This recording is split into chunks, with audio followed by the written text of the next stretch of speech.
Welcome to another episode of DRM Unfiltered, the podcast where we go beyond the buzzwords and get real about the tools and strategy shaping capital program delivery. Today's conversation is one I've been looking forward to because we're pulling back the curtain on a company that almost everyone in the industry interacts with, but few people fully understand and beyond the product name.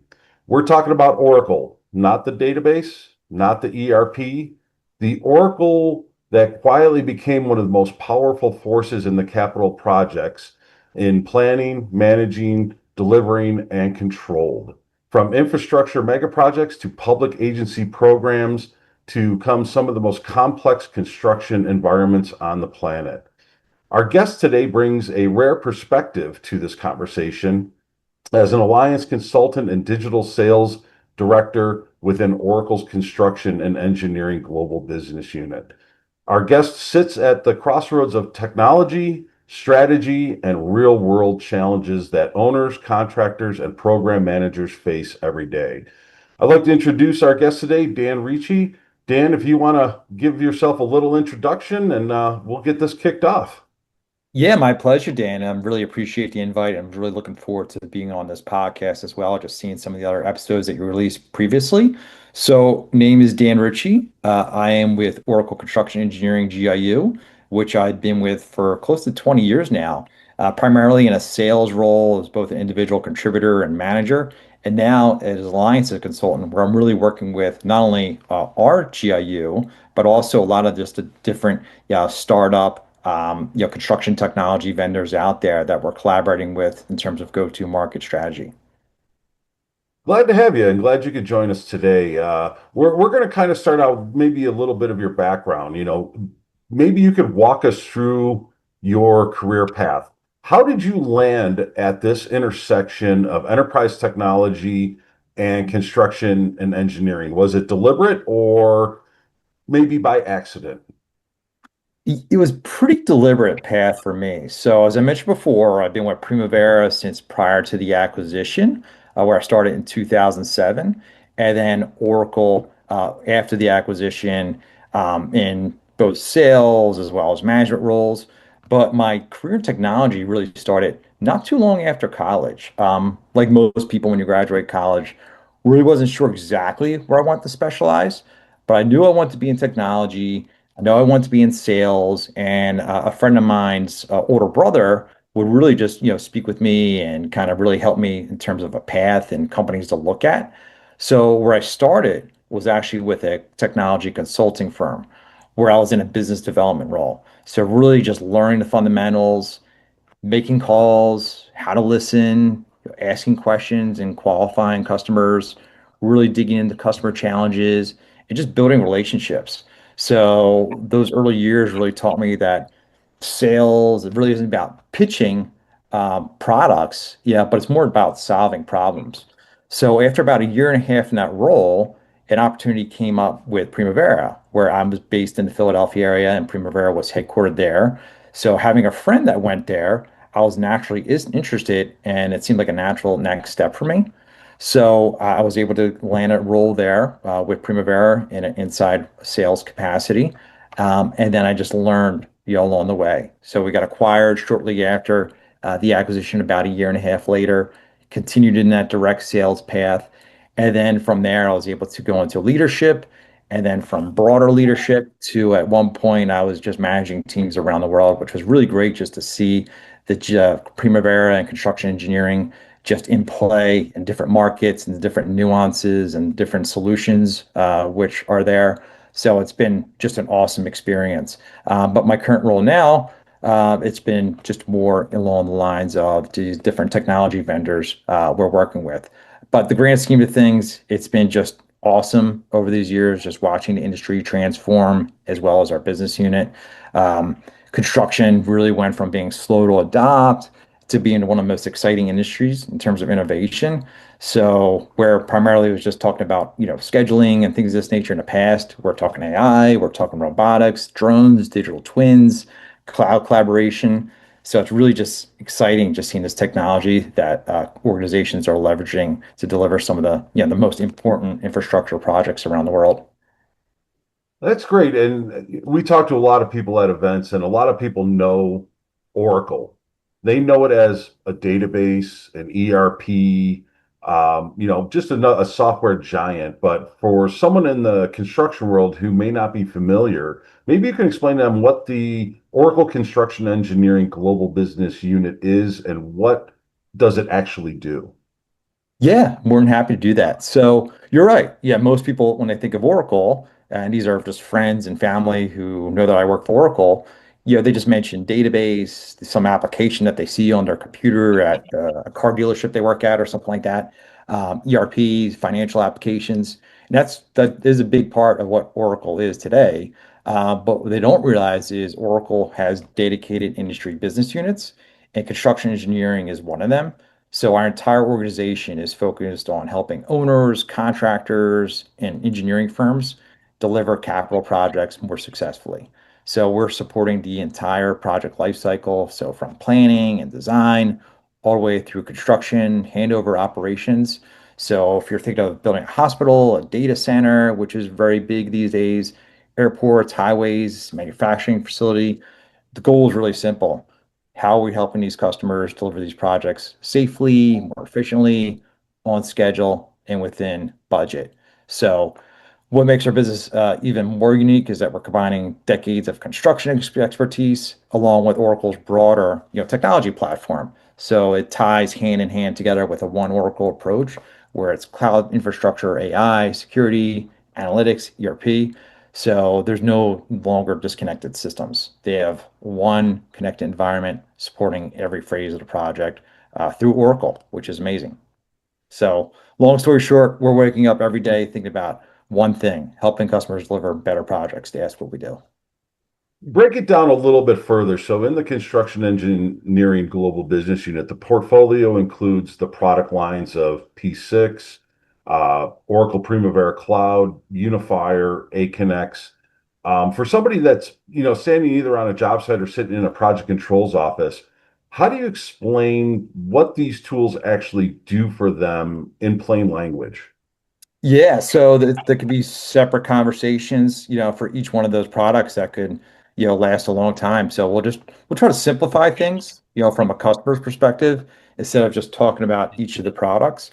So if you're a customer, you're standing on a job site this morning, yeah, the questions you're asking yourself are pretty simple, like what work needs to be done today? Do I have the people, material, and equipment to do it safely on my own schedule? And our solutions help answer those questions. So if you're sitting in a project office, you're asking different questions. Are we staying on budget? What are the biggest risks? Are the approvals moving? Is this project just overall trending in the right direction? So if it's the field or executive office, everyone is ultimately trying to make better decisions using the best information. And that's really what our applications do. It's about connecting people, processes, and project data so decisions can be made faster with greater confidence. I'm going to move a little, we'll say sideways a little bit, because we've been getting this question a lot, being a partner. Primavera P6 has been the industry standard for, it almost feels like forever. I've been doing this for 17 years. And when I came in right at acquisition, P6 was already a product and it was replacing other tools. Um, Now, obviously, the question is what's going on with P6 and what type of case is being made for moving to cloud-based versions? What are some of the hesitations you hear most often? And basically, are people still running legacy on-premise installations instead of cloud applications? Yeah, yeah. So first, definitely acknowledge that P6 has earned its reputation. It's been industry standard for decades and continues to support some of the largest and most complex projects in the world. But what we're seeing now is that many customers want everything that comes with a modern cloud platform. That includes faster innovation, automatic access to new capabilities, stronger security, better collaboration, reduced infrastructure costs, and the ability to access information from anywhere. So the biggest opportunity is really just the data itself. So when project information lives in a cloud, organizations can then really take advantage of analytics, and AI in ways that simply aren't, capable with disconnected systems in an on-premise environment. So, that's not to say that, not every customer is ready to move immediately, and that's okay. It's a gradual thing, and I myself have seen it just a cloud adoption skyrocket in the last 5 years. But we get acknowledged change is never easy, especially when you're running billion-dollar projects, right? So, but more organizations are realizing that staying on older technology means that they're missing out on some of the innovation, all the innovation that can significantly improve their project delivery. So really, customers aren't moving to the cloud because it's trendy. It's really about that's where innovation is happening today, and it's just happening at such a hyper rate with everything that's happening today. We're seeing that, and there a lot of companies are also having initiatives that are taking these, I don't want to call them legacy tools, but the older tools off-prem and moving to the cloud through these initiatives, which is helping the user adoption and the buy-in of it a lot more than what we maybe saw 5 or even 10 years ago. Kind of moving on a little bit. I know you mentioned it before with AI, and Oracle has been making some major moves. I'm going to say over the last year, embedding AI agents into tools. We've been seeing it with Unifier. Um, for the average project manager or owner, what does this actually change about how they work on a given day? Yeah, yeah. So there's definitely been some significant AI announcements over the past several months, which could be found through our website and the news section if you just simply search summer projects. But it's not just Unifier; it's really across our whole construction engineering portfolio. And it's to answer your question, it's really about one thing in common: helping our customers make better decisions faster. So, for example, in Unifier, we've introduced AI-powered workflow and business process summaries that help users quickly understand what's happening across projects and prioritize work that needs attention.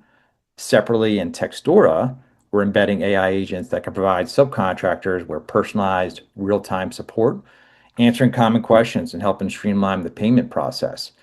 We've also announced through our construction engineering advisor for safety, which utilizes AI and predictive intelligence to help organizations identify potential safety risks before an incidents occur, and that's about just creating safer job sites while also improving project performance.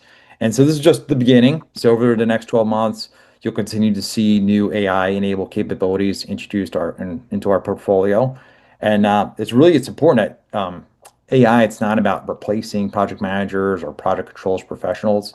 It's about eliminating manual tasks. So that's searching through documents, navigating multiple screens, chasing down information. It's so people can spend more time making more informed decisions and delivering successful projects. So that's the focus. It's AI to empower people, simplify work, help customers achieve better project outcomes.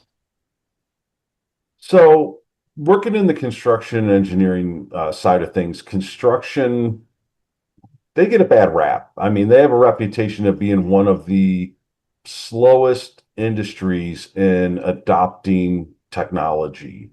In your experience, what's the real reason firms re they resist going digital? Is I guess this is where I want to go with it. Mhm. Yeah, yeah. So that's a good question. And I think there's some truth to that historically. But I also think the perception is changing quickly, especially as of a new workforce, coming to the market. But I think if you look at the big picture, construction is a unique industry because projects don't stop. So if you're building a hospital, semiconductor plant, a highway, those projects are moving every day. And it's hard to pause and implement new technology in the middle of delivering a $1 billion project. But at the same time, yet the project's becoming bigger, they're more complex, and it's generating enormous amount of data. And so owners and contractors are really realizing that spreadsheets and disconnected systems just aren't enough anymore. So now we're seeing another major shift with AI, where organizations recognize that it's not just a technology trend, it's becoming a competitive advantage, for these organizations.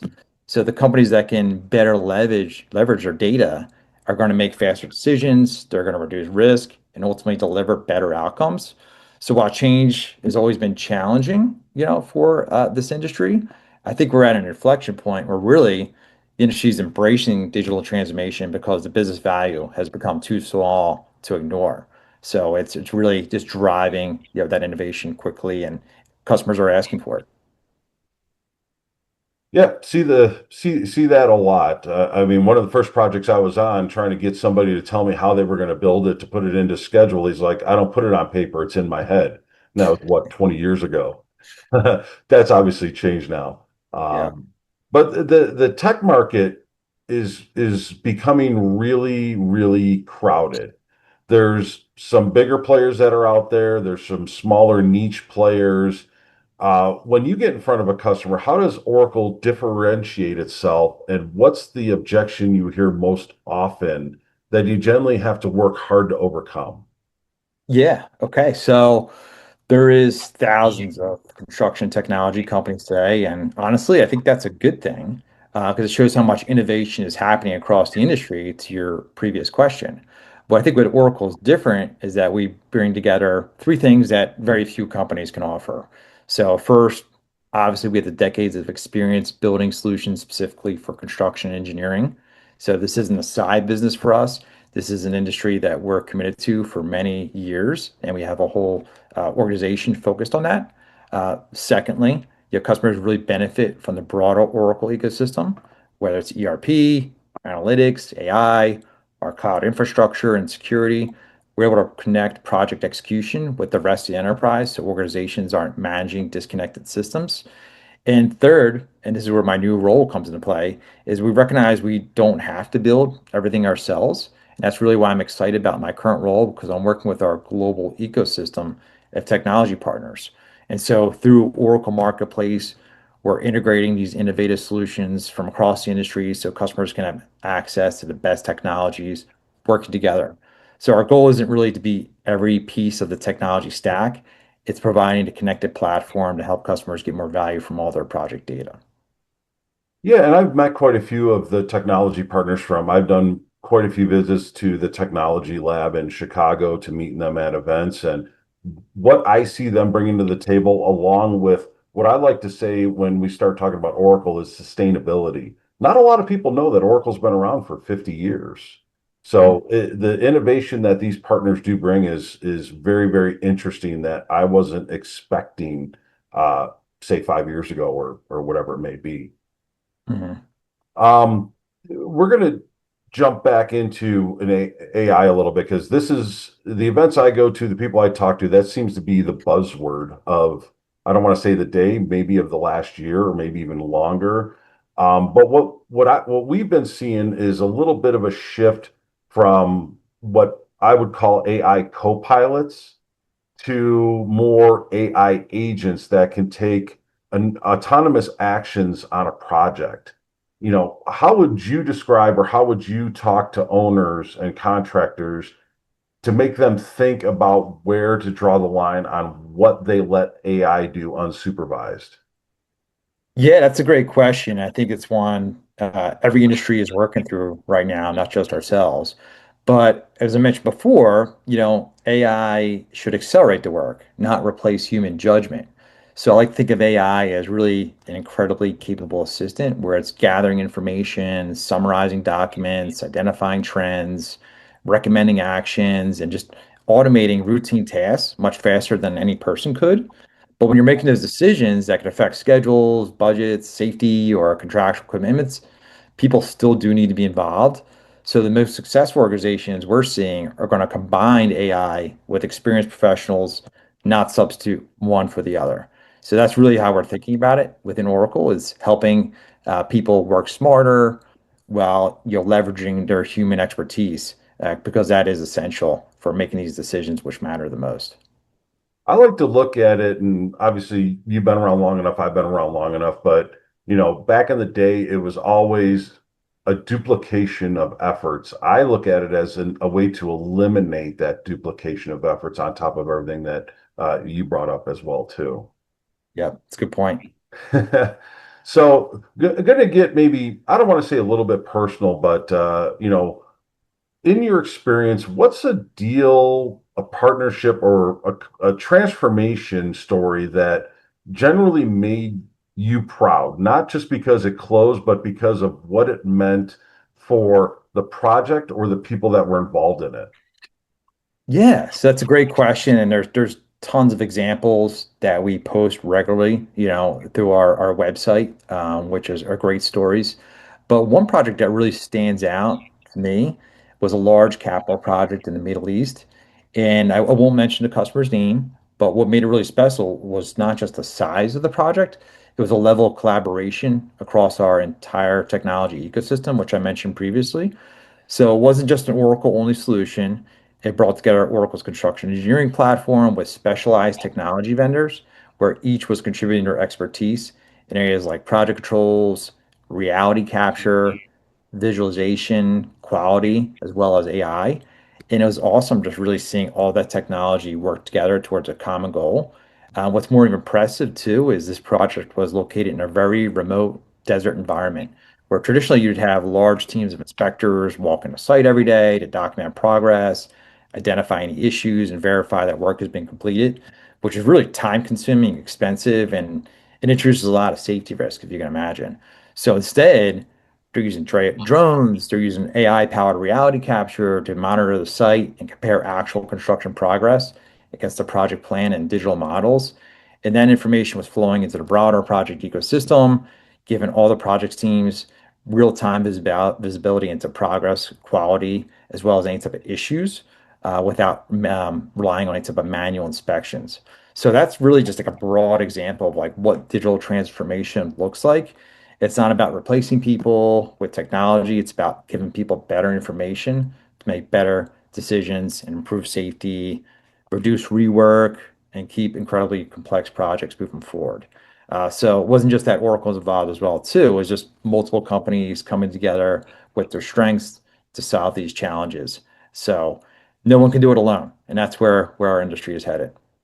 It's funny that you mentioned that because roughly about a decade ago, I was on a large LNG project and we were paying a helicopter pilot about $10,000 a day to do flyovers over the trains just to take videos, pictures. And once he's done, you have to go through, scrape all the photos, scrape the videos to get your updates of the day or of the previous day. And now you get a drone operator, you're paying what, maybe a hundred, couple $100 an hour, and they have it done in just a couple of hours and you have everything that can be documented through the drones instead of doing all the manual labor before. So it's very interesting how you bring that to scale for that project that you're on.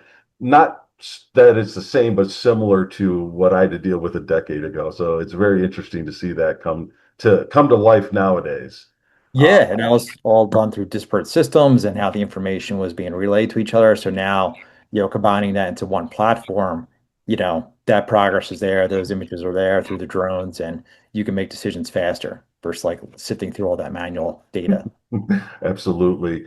Um, I got one more question for you, and it's not to get a little bit personal, but I like to ask this of everybody, and we're starting to see a little bit of a shift where the younger generation is starting to come in. Some of the people that have been around for, 20, 30 plus years are starting to leave the industry and retire. But in your own perspective, for someone trying to break into the construction technology or enterprise sales space, what do you know now that you wish someone had told you early on? Yeah, I mean, quite simply, I'll tell them this is one of the most exciting times and places to be if you're entering the industry through all the things that we just mentioned before.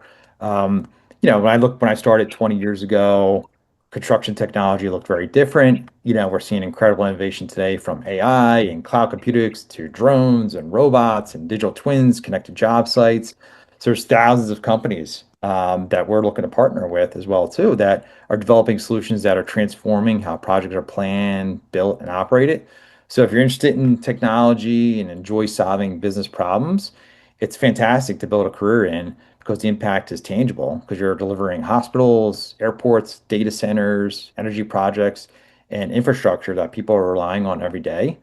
And I'd also just mention them just really just think long term. Don't just look at it as a job. Just look at it as a company where you can continue to learn, grow, and take on new challenges, just as I have in my time here, where I was an individual contributor, I was in management, and now I'm taking on a new role. And that's why I've stayed at Primavera slash Oracle for nearly 2 decades because a lot of times people say, Dan, you've been here so long, don't you want to move on and do something different? Or go, I'm like, no, I don't, because opportunities have evolved. It's a great company to be at, and it's just a great culture as well, too. And so lastly, I'd say just when I was in management and interviewing and leading sales teams over the years is that the technical skills, can really be taught to people. What really stands out is somebody that has the right attitude, they're excited to be there, they have a genuine curiosity, and then just next they have a work ethic. So if they're excited to learn and willing to work hard and generally want to help their customers, they'll have a lot of opportunities, and the rest of the skills can be taught, through experience and mentors. So that's my thoughts there. Nice. Yeah, the evolution of technology is, I don't want to say because it's always changing, but it's ever exciting, is the way I like to look at it. And well, Dan, I really appreciate you taking the time joining us today. If you have anything you'd like to add to close this out. I just appreciate the invite and look forward to doing this again at some point in time. Yeah, we'll have to come up with an ever-changing topic for the next one. That's But it. thank you so much for your time today. My pleasure.